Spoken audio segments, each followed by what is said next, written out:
influence.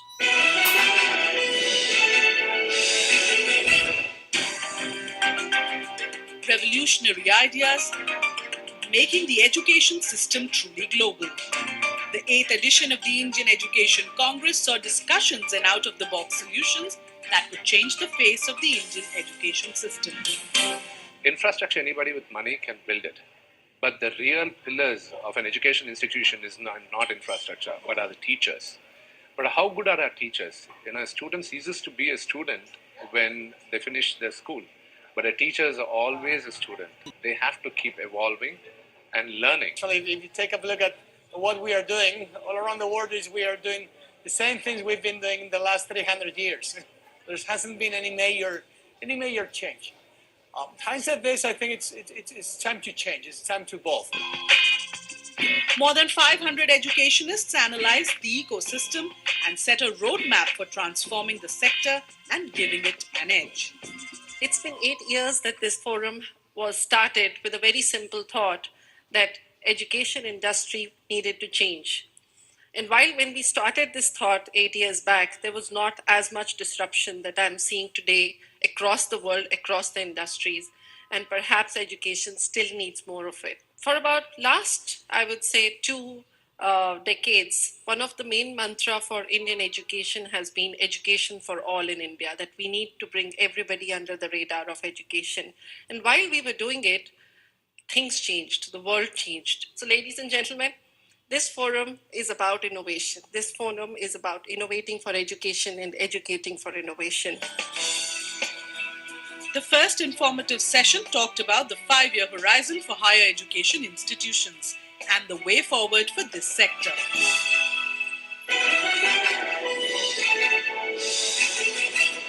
Our students are the ones who really have to be adaptive. And to be adaptive, we can only teach them to be adaptive by driving them to the fundamentals. I think there's a huge cultural transformation to be made in our academic institutions before we can even say that we are going to be able to prepare students. So we are really going back to the fundamentals. Please insist that they must ingrain and absorb ethical values. Otherwise, we're not going to be able to build the kind of society that we envision on a day-to-day basis. Thank you.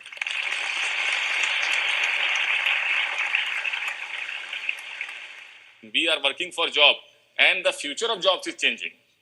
Our employability, if you go by one survey, that out of every year, we have 6 million graduates. Out of 6 million graduates, we have 25% engineers and rest in accountancy, MBA. Employability is only 7 to 8% or at most to 10%. No, our major chunk, 93% of our graduates, they are doing MBA, they are doing BTech, they are unemployed because apart from the domain knowledge, we are also lacking in soft skill and all those things. So time is short. We must focus on employability, the Industrial Revolution 4, the use of technology, the disruptors, which this Congress has been deliberating upon. There is a whole new methodology was developed, how to learn anything that you want to learn. And that's the future I think we need to focus on. And today our education system does not teach us how to learn and learn new things. And the experiment was that the 10 students, after 1 year, they went for an interview with Texas Instruments, Cadence, and ARM because 6 months they went through embedded system and that kind of a training, and they learned by themselves.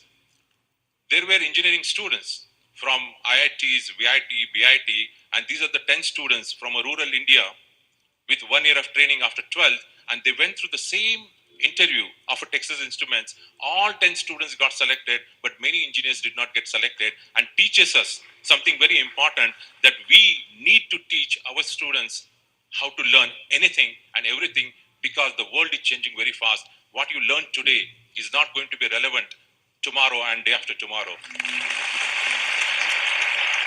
The first lesson that I seem to imbibe is that educational institutions, and more importantly, educational culture, must be connected to the needs and challenges of the nation and of society.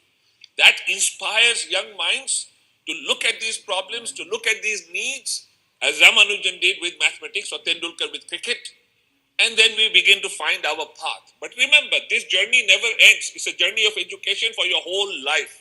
So I'm reminded of Kabir. It's a mindset. Mala kahe kaat ki tu kyu phere moe. Manka pher le turat mila du toy. That's what you need to do in education. So it's very important for teachers to prepare students with this appropriate skills that will help them survive in the job market of the future. In 2020, we're going to be the largest population of young workforce. Indians are going to be the largest population of young workforce, which means we're going to be the human resource capital of the world. So skill development is definitely the need of the hour. An invigorating keynote address by connoisseurs in the education space gave insight on the changes and key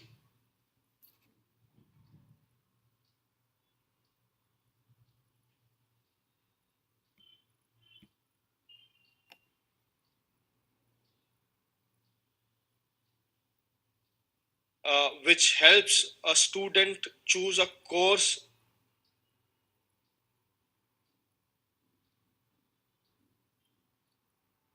positive movements in hospitality and travel, law, design, accounting and commerce. These are the stuff we are seeing a lot of popularity gaining, and a lot of students researching about these courses online, comparing courses, trying to know more about the courses, what are the job opportunities, what they will learn in these courses, etc., etc. But what we are seeing that the basic courses are again gaining traction in online, like BSc, BCom, BBA, BA, and maybe this is also one of the reasons why, maybe because a lot of new courses are getting in these stuff. For example, BA Liberal Science, a lot of new courses are coming, and students are wanting to get attached and know about these courses. The next session was on scaling up personalized learning, making education a holistic development experience.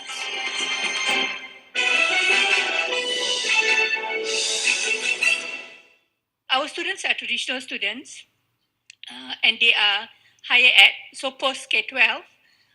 And what we did was we created a fully online content developed module on design thinking. So we got all our students to take this course, which was 7 weeks.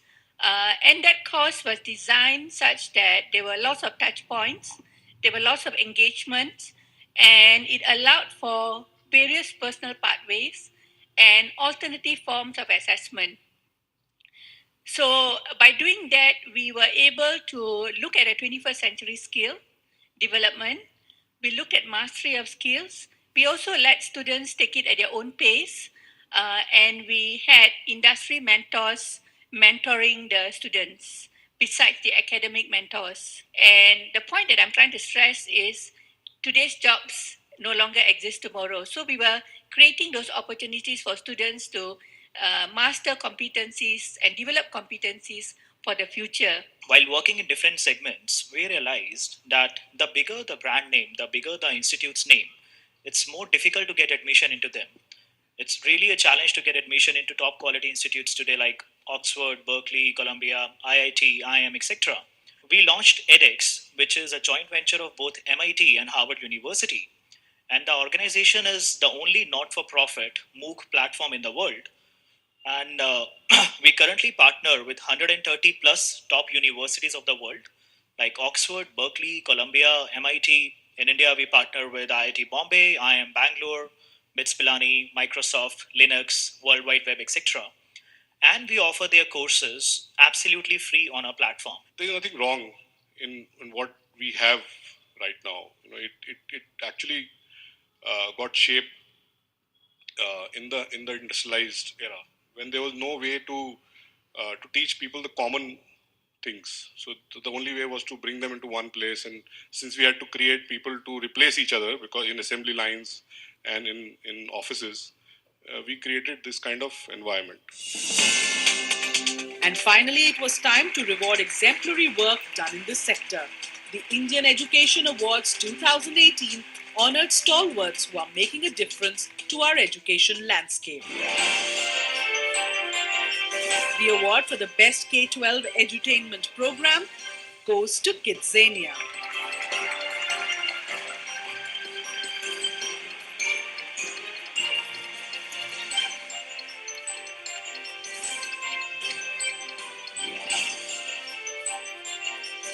Principal of the Year was awarded to Monica Sagar, Principal, Shivnadar School.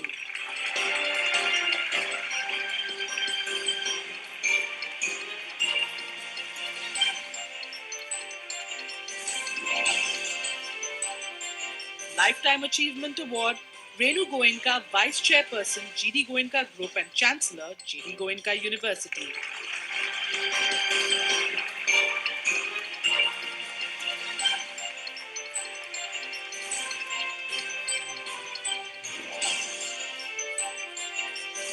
Contribution to the community, Bajaj Institute of Learning for the Deaf.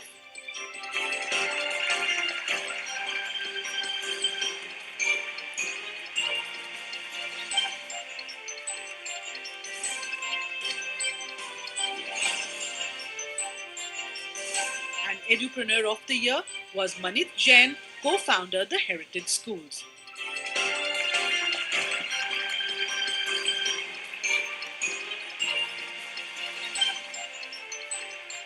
When we started, we actually took a decision which was very different from the prevailing wisdom in those days. We decided not to, so to say, disrupt education, but instead be part of the system and work with the system from the inside. It really feels great to understand that it's been 12 years now, more than 10,000 students have passed out successfully till date, and we have been able to place all of them, a major of them, successfully in the industry as fashion designers, interior designers, event managers and professionals, so it's really a proud feeling. Coming up after the break, a look at the Small Business Awards.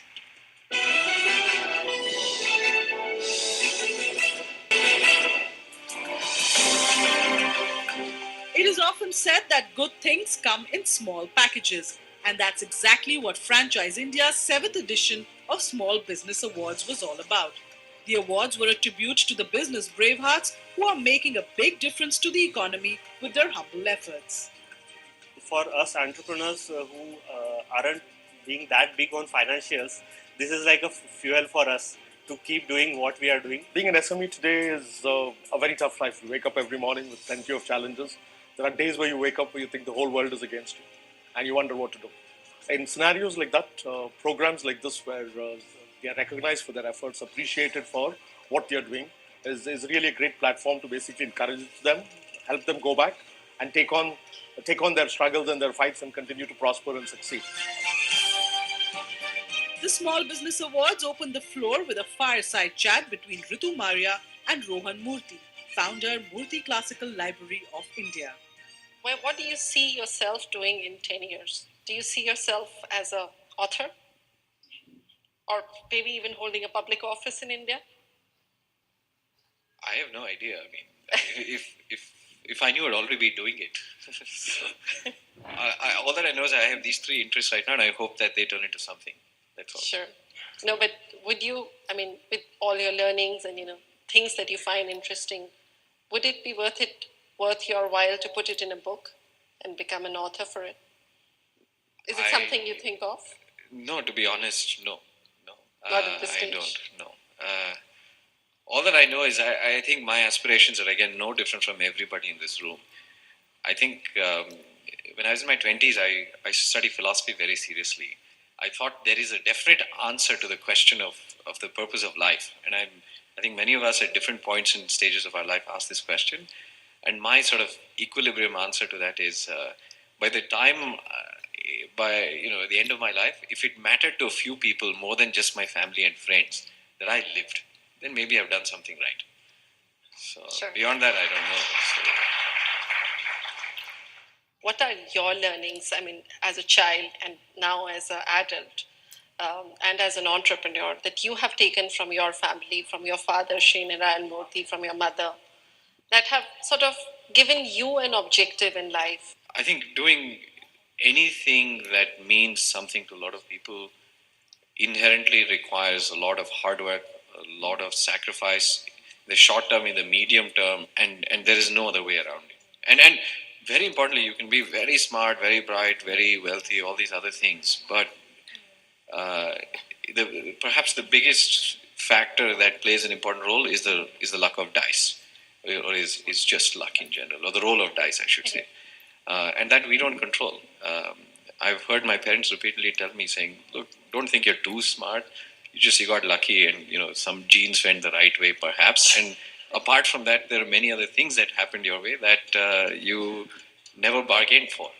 And I think that philosophy works very well for me. I would really like to thank the organizers as well as the ones behind this kind of sector to encourage and motivate people and look forward for these kind of awards. So that's really the big motivation we have. I see awards as more as an encouragement to us, right? And these encouragement are definitely very much helpful to bring out the best from the entrepreneurs. The gala event also saw leaders from the fraternity get together to discuss the challenges and opportunities in their business environment.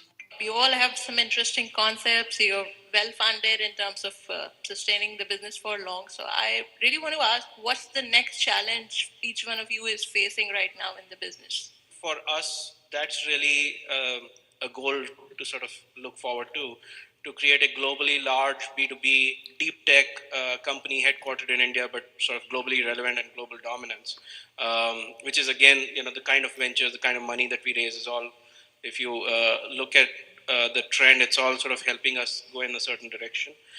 So the challenge is, how do you go to a new geography, go crack new cultures, become a known brand in a new area?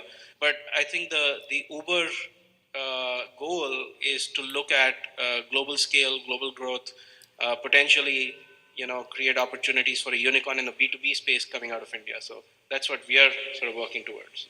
The biggest challenge which we are right now facing is obviously we have a lot of competition coming in. We have competition in the form of WeWork, which is valued at $23 billion, and they are pumping in significant amount of capital, and this is an extreme case of capital dumping happening where we're actually forced to decrease the prices.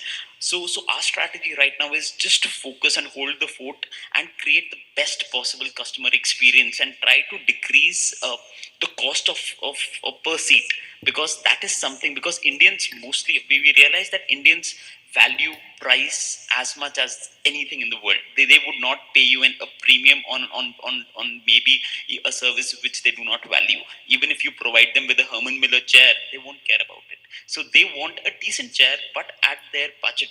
And that is something that we are working, and we want to scale it up quickly to at least the major metropolitan cities in the country. The big challenge we're facing right now is to figure out how to make ourselves dispensable as founders and promoters. So there's a book I read recently by Marshall Goldsmith which says, "What got you here won't get you there." And when you basically reach a certain size, and it doesn't have to be a revenue number, it could even be when a proof of concept is done or you have enough of an operational bandwidth, is that the same skill sets that got you to that stage, whether it's energy, that hustle, relationships, networks, may not get you to the next stage, which may mean leadership teams, process tracking, creating a USP. So, moving from that startup phase to a little more established, scalable business where the business becomes bigger than us, that's kind of, what is our challenge and what we're grappling with. The business side, obvious challenge is like, hey, there's so many things we can do. I can sell frozen samosas at Godrej Nature's Basket, or I can aggregate Bori households across the country and world and create dining experiences out of each and every home. What do I do? And unfortunately, what I tend to do, and I think a lot of our personality types do, is we want to do everything at the same time, and that's when we mess it up. Very honestly, laundry is an industry which is absolutely devoid of glamour, and is an industry that has been looked down upon since the beginning of civilization. So while the industry is as old as the civilization itself, you don't have a single success story. You don't have a great success story of a startup having raised a lot of funds or an institutional investor participating or partnering with laundry brands. So unfortunately, an industry which is still 97% unorganized and is largely controlled by the dhobis, there is a lack of structure that currently exists. A lot of startups have come in the past, and a lot of them have gone belly up after raising some small amount of funding. And this has overall created a sense of distrust in the industry. So that is one challenge that we are trying to combat. And I would say we are not even 1% successful till now. And I don't have an answer to how we are going to actually organize it, but we would keep working at it. And it was now time for the glittering awards ceremony, a moment to celebrate the passion and hard work of these very business bravehearts. The award for Creative Business of the Year goes to The Man Company.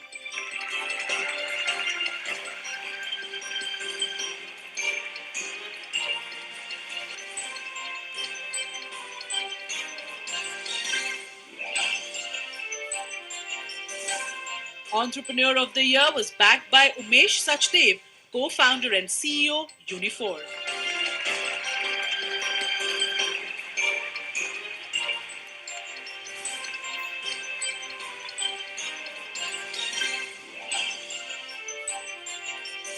Green Business of the Year was Reckon Green.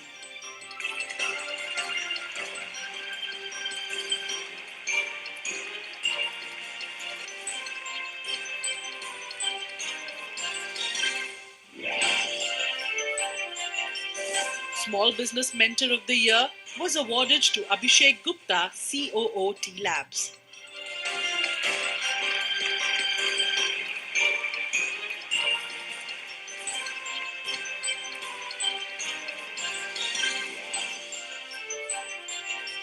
Travel Business of the Year was won by Corporate Traveler.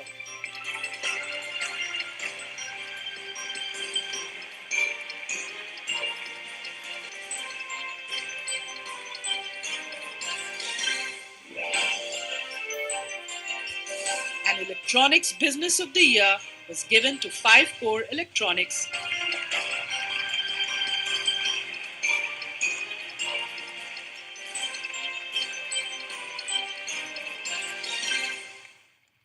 The awards are extremely honored and delighted for receiving such an important award in the category Financial Services Business of the Year. Yes, it's highly motivating us to move forward, and this is most important milestone for us. They're pretty encouraging because they give you national coverage. One way is you install your equipment with restaurants and you remain back of the house. So this probably is the only opportunity for us to showcase A grand celebration of entrepreneurial spirit. The Small Business Awards 2018 were truly an ode to the SME sector that is one of the strongest growth engines of the country.